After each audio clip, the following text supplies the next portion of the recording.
আসসালামু আলাইকুম ওয়া রাহমাতুল্লাহি ওয়া বারাকাতুহু। আলহামদুলিল্লাহি ওয়াহদা ওয়াসসালাতু ওয়াসসালামু আলা নাবিয়্যিনা বা'দা। আম্মা বা'দ ফাআউযু বিল্লাহি মিনাশ শাইতানির রাজীম।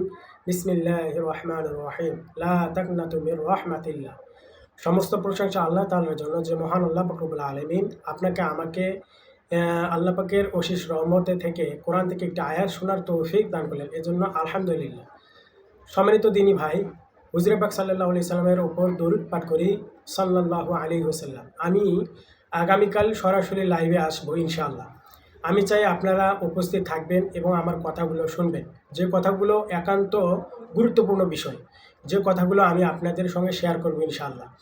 যে কথাগুলো আমি আশা করি যদি আপনারা আমার কথাগুলো মনোযোগ সহকারে শুনেন, তাহলে আমরা উপকৃত সবাই হব ইনশাআল্লাহ। আল্লাহ তাআলা আপনাকে আমাকে ওই কথাগুলোর ওপর বিশেষ করে আমল করা তৌফিক দান করবেন ইনশাআল্লাহ, যদি আমি কথাগুলো মনোযোগ সহকারে শুনি। আমি বারবার বলতেছি, আগামীকাল আমি লাইভে আসবো, আপনারা সবাই ওখানে উপস্থিত থাকবেন। আপনাদের সুখ দুঃখ সব বিষয় নিয়ে কথা হবে ইনশাআল্লাহ। এবং বিশেষ করে আমি আমার একটি পেজ খুলছি, আপনারা আমার পেজটাকে বেশি বেশি করে ফলো করবেন এবং আমার ভিডিও যে আমি আপনাদের সামনে প্রকাশ করে দেই, আপনাদেরকে আমার ভিডিওগুলো ভালো লাগে কি লাগে না আপনারা তো তা প্রকাশ করেন না।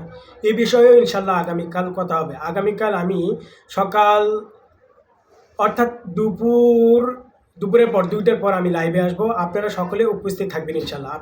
আপনাদের সকলের উপস্থিতিতে আমি একান্তভাবে কাম্য এবং আপনাদেরকে আন্তরিক অভিনন্দন ও শুভেচ্ছা জানিয়ে আমার এখানেই বক্তব্য শেষ করলাম। আসসালামু আলাইকুম ওয়া রাহমাতুল্লাহি ওয়া বারাকাতুহু।